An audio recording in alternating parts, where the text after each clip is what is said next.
నేను గోరంట్ల బుచ్చి చౌదరిని నేను శాసనసభ సభ్యునిగా ఎన్నికైనందున శాసనం ద్వారా నిర్మితమైన భారత రాజ్యాంగం పట్ల నిజమైన విశ్వాసం విధేయత చూపుతానని, భారతదేశ సార్వభౌమాధికారాన్ని సమగ్రతను కాపాడుతానని, నేను స్వీకరించబోయే కర్తవ్యాన్ని శ్రద్ధాశక్తులతో నిర్వహిస్తానని దైవసాక్షిగా ప్రమాణం చేస్తున్నాను.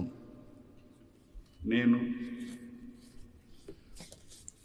ఆంధ్రప్రదేశ్ శాసనసభ సభ్యుడినైన గోరంట్ల బుచ్చి చౌదరి అనే నేను సభ నియమాలకు కట్టుబడి ఉంటానని, వాటిని అనుసరిస్తానని, సభ మర్యాదలను పాటిస్తానని, సాంప్రదాయాలను గౌరవిస్తానని దైవసాక్షిగా ప్రమాణం చేస్తున్నాను.